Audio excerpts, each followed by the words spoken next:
लोकसभा चुनाव में बीजेपी की अगुवाई वाले एनडीए के बहुमत में आने के बाद प्रधानमंत्री नरेंद्र मोदी 9 जून को शपथ लेंगे। बीजेपी और एनडीए के घटक दलों के संसद उनको लोकसभा में अपना नेता चुनेंगे। इससे पहले ही एनडीए के घटक दलों ने अपनी मांगें रखनी शुरू कर दी हैं।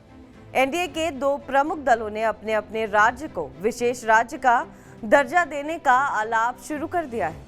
बिहार के मुख्यमंत्री नीतीश कुमार के बेहद करीबी और राज्य के मंत्री जेडीयू नेता विजय चौधरी ने बिहार को विशेष राज्य का दर्जा देने की मांग की है। वहीं टीडीपी के प्रमुख चंद्रबाबू नायडू भी लंबे समय से आंध्र प्रदेश के लिए यही मांग करते आ रहे हैं। आइए जानने की कोशिश करते हैं कि आखिर क्या होता है विशेष राज्य का दर्जा और स्पेशल पैकेज। इसके मिलने पर राज्य को क्या क्या फायदा होगा।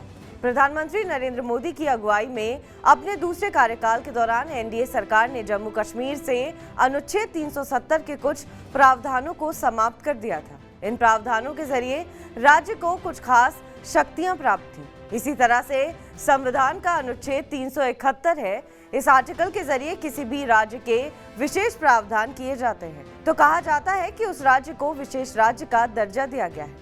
साल 1969 में पहली बार 5वें वित्त आयोग ने गाडगिल फॉर्मूले के आधार पर 3 राज्यों जम्मू कश्मीर, असम और नागालैंड को विशेष राज्य का दर्जा दिया था। इसका आधार इन तीनों राज्यों का सामाजिक, आर्थिक और भौगोलिक पिछड़ापन था। विशेष राज्य का दर्जा देने का उद्देश्य इन राज्यों का पिछड़ापन दूर करना था। इसके अलावा राष्ट्रीय विकास परिषद की ओर से राज्यों को विशेष राज्य का दर्जा देने के कुछ मापदंड भी बनाए गए थे। इनमें इस बात का ध्यान रखा जाता है कि किसी राज्य के संसाधन क्या है, वहाँ प्रति व्यक्ति आय कितनी है, राज्य की आमदनी का जरिया क्या है, जनजाति, आबादी, पहाड़ी या दुर्गम इलाका, जनसंख्या घनत्व, प्रतिकूल स्थान और अंतर्राष्ट्रीय सीमा के पास स्थिति होने के कारण भी राज्यों को विशेष दर्जा दिया जा सकता है। इसके अलावा विशेष राज्य का दर्जा मिलने पर वहां चलने वाली केंद्रीय योजनाओं में केंद्र सरकार की भागीदारी बढ़ जाती है। राज्य के उद्योगों को कर में राहत मिलती है, जिनमें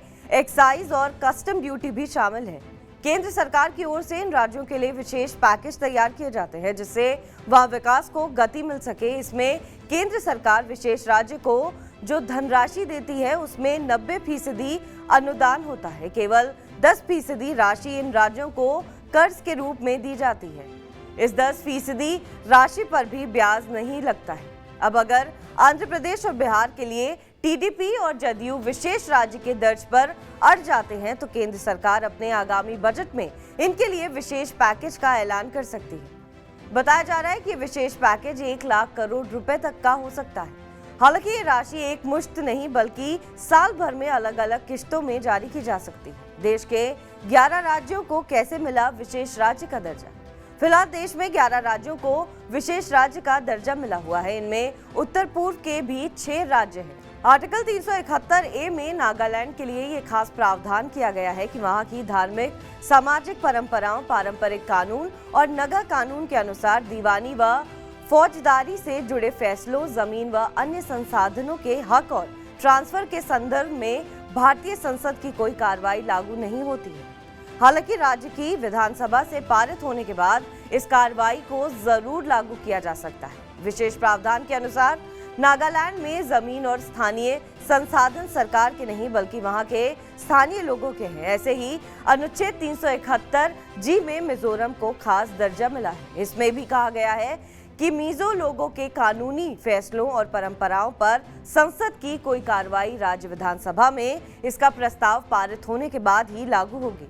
इस तरह से असम के लिए अनुच्छेद 371B और अनुच्छेद 371C मणिपुर के लिए विशेष प्रावधान करता है। संविधान के अनुच्छेद 371F और 371H सिक्किम और अरुणाचल प्रदेश को विशेष राज्य का दर्जा देता है।